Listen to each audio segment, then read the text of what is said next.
একটাই মেন কারণ, আগেকার সময়ে এই ক্রনিক কিডনি ডিজিজ কিন্তু অনেক কম পাওয়া যেত। ক্রনিক কথার অর্থ হচ্ছে যেটা দীর্ঘদিন ধরে আমার শরীরের মধ্যে তৈরি হচ্ছে এবং সেটা কিডনি রিলেটেড বলে সেটাকে বলা হচ্ছে ক্রনিক কিডনি ডিজিজ। সেটা যদি লিভার রিলেটেড হয় তখন বলা হবে সিএলডি, মানে ক্রনিক লিভার ডিজিজ।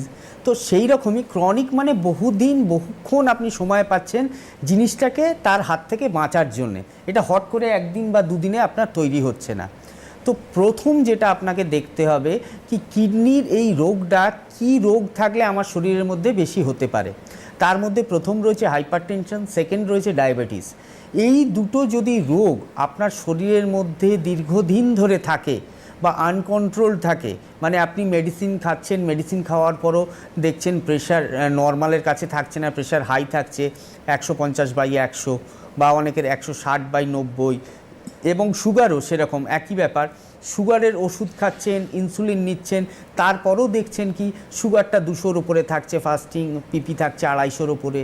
আবার অনেকের ক্ষেত্রে কি হয় 20-25 বছর ধরে দীর্ঘদিন ধরে মেডিসিন খাওয়ার ফলে, আমরা ডায়াবেটিস নিয়ে যখন আলোচনা করি কি ডায়াবেটিসের একটা কমপ্লেনই আমরা বলি কি ডায়াবেটিক নেফ্রোপ্যাথি। তো ডায়াবেটিসটা দীর্ঘদিন ধরে থাকার ফলে সেই রোগটা আমাদের কিডনিটাকে ক্ষতি করে দিচ্ছে। এই কিডনির কোন অংশটা মেনলি এফেক্টেড হয় আমাদের, কালকে আমরা কিন্তু ডায়াবেটিক রেটিনোপ্যাথি নিয়ে আলোচনা করি। একদমই। তো আজকে আমি সেই ডায়াবেটিক নেফ্রোপ্যাথির অংশ হিসেবে আমি সিকেডিকে বলছি। সিকেডি একটা ইন্ডিপেন্ডেন্ট রোগ, ক্রনিক কিডনি ডিজিজ, সেটা ডায়াবেটিস থেকে আসতে পারে বলে আমরা ডায়াবেটিক নেফ্রোপ্যাথি বলি সেটাকে। কিন্তু আজকে আমার কিডনির কোন অংশটা খারাপ হচ্ছে সেটা আমাদের প্রথমে মাথায় রাখতে হবে। কোনটা খারাপ হচ্ছে এটা আমারও অবশ্যই প্রশ্ন। একদমই, যে আমরা এই যে ছবিতে যেটা দেখতে পাচ্ছি এটা তো আমাদের দুটো বাংলায় বলে বৃক্ক, ইংরেজিতে বলছে কিডনি। তো এবার এর পার্টিকুলার এটা রক্তের ছাঁকনির কাজ করছে বলে আমরা যেটা ছোটবেলায় বিজ্ঞান বইতেও পড়েছি, সবাই আমরা জানি, এটা প্রাথমিক বেসিক একটা কনসেপ্ট। কেন তাহলে খারাপ হচ্ছে? ছাঁকনি খারাপ হয়ে যাওয়ার মানে কি? একদম, এই কিডনির মধ্যে একটা পার্টিকুলার পার্ট রয়েছে, আমরা সায়েন্সের মধ্যেও পড়বো এবং সায়েন্সের মধ্যে ছোটো মতে পড়ি যে গ্লোমেরুলাস বলে একটা জায়গা রয়েছে। সেই গ্লোমেরুলাসের একটা ফিল্টার থাকে যেটা আমাদের জিএফআর বলা হয়, গ্লোমেরুলার ফিল্ট্রেশন রেট। এই গ্লোমেরুলাস মানে যে ছাঁকনিটা আমাদের, যেমন জল যে ছাঁকে, মানে আমাদের যে ঝাঁঝরি লাগানো হয় পাতি বাংলা ভাষায় বললে, সেখানে যখন ময়লা জমে তো আমাদের পরিষ্কারভাবে জলটা সেখান দিয়ে ক্লিয়ার হয় না, তার সাথে আরও ময়লা জমতে থাকে তার সাথে ও তার ওপরে। সেই রকমই এই কিডনির মধ্যে এই গ্লোমেরুলাসের ফিল্টারটা খারাপ হয়ে যায়, যার ফলে কি হচ্ছে আমাদের ইউরিয়া এবং ক্রিয়েটিনিন যখন শরীরের মধ্যে উৎপাদন হচ্ছে, সেটা মানে মলিকুল হিসেবে তৈরি হচ্ছে, সেই জিনিসটা সে প্রপারলি মানে ছেঁকে শরীর থেকে বার করতে পারে না। এটা আমাদের শরীর থেকে বেরিয়ে যাওয়ার কথা। মানে ছাঁকনিটার কাজ হচ্ছে ভালো জিনিসটাকে শরীরের মধ্যে রাখা এবং খারাপ জিনিসটাকে বের করে দেওয়া।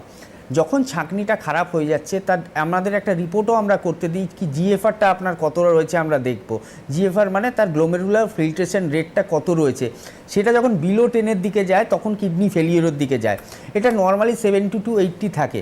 যখনই এই মাত্রার নিচে কমতে থাকে, এটা ধীরে ধীরে যখন এই ফিল্ট্রেশন রেটটা কমতে থাকে তখনই আমাদের শরীরের মধ্যে ইউরিয়া ক্রিয়েটিনিনটা বাড়তে থাকে, ব্লাডের মধ্যে বাড়তে থাকে। মানে যাদের ক্রিয়েটিনিন বেশি তারা ধরে নিতে পারেন যে তাদের আগামী দিনে কিডনি সমস্যা হতে পারে। একদমই, কিডনি সমস্যা হতে পারে না, কিডনি সমস্যা হয়ে গেছে।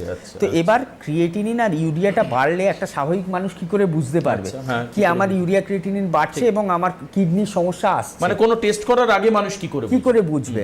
তো আমি বলবো যারা এই রোগে ভুগছেন তারা তো জানেনই এর কী কী সাইন অ্যান্ড সিমটমস থাকে, কিন্তু যারা এতে ভুগছেন না, ধরুন বহু প্রত্যন্ত গ্রামে বহু পেশেন্ট থাকেন বা অনেকে ছোট ছোট লক্ষণগুলোকে অ্যাভয়েড করে যান কি না এটা ঠিক আছে বাবা আমি 2 দিন পর দেখিয়ে নেবো ডাক্তারবাবুকে, একটু গা গোলাচ্ছে 2টো গা গোলানোর ওষুধ খেয়ে নিই, পাটা ফুলছে একটু ফোন করে কাউকে জিজ্ঞেস করে নি, হ্যাঁ রে আমার পাটা ফুলছে তোর কি কিছু জানা আছে, একটা পা ফোলার ওষুধ খাবো।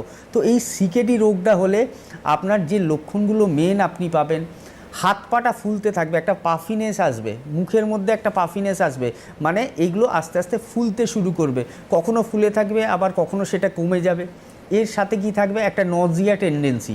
নজিয়া মানে কি গা গুলোনো ভাব, মানে কিছু খেতে ইচ্ছে করবে না, যাই খেতে যাবেন মনে হচ্ছে গা গুলোচ্ছে। আর কি থাকতে পারে, এর সাথে একটা ইচিং থাকতে পারে এবং ব্ল্যাকি স্পট তৈরি হবে স্কিনের বিভিন্ন জায়গায়, মানে সারা শরীরে মনে হবে কীরকম একটা চুলকানি হচ্ছে।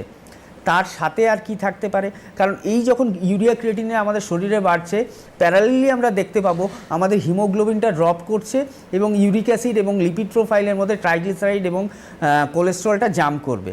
তো আর কি আমরা এটা দেখতে পাবো, যখন আমাদের হিমোগ্লোবিনটা শরীরের মধ্যে ধীরে ধীরে কমতে থাকবে, ইউরিয়া ক্রিয়েটিনিনটা বাড়ার সাথে সাথে, তখন আমাদের একটা জেনারেল উইকনেস আসবে বডিতে, একটা লেথার্জি, কাজ করার ইচ্ছে নেই। আর কি আসবে? শ্বাসকষ্টের প্রবণতা, একটা রেসপিরেটরি ডিস্ট্রেস, মানে অল্প হেঁটে গেলে মনে হবে হাঁপিয়ে যাচ্ছি, অল্প হেঁটে গেলে মনে হবে শ্বাসকষ্ট হচ্ছে, বুক ধড়ফড় করছে। তো এই যে লক্ষণগুলো, এই লক্ষণগুলো কিন্তু প্রথম অবস্থায় যদি ধরা পড়ে তো ট্রিটমেন্ট করে এর থেকে বেরিয়ে আসা সম্ভব, খুব ইজিলি বেরিয়ে আসা সম্ভব। কিন্তু যাদের এখন ক্রিয়েটিনিন লেভেল চলে গেছে ওভার 4 বা ওভার 5, আমি তাদের ক্ষেত্রে বলবো আয়ুর্বেদে কিন্তু এর ট্রিটমেন্ট আছে। আপনাদের যখন ডাক্তাররা অ্যাডভাইস করে দেবে কি আপনি এখন ডায়ালিসিস নিন, আপ টু 5, 6, 7 অবধি কিন্তু আয়ুর্বেদের মাধ্যমে ট্রিটমেন্ট করে ওটাকে ইউরিয়া ক্রিয়েটিনিন কমানো যায় এবং উইদাউট ডায়ালিসিস আপনাকে ভালো রাখা যায় এর পদ্ধতি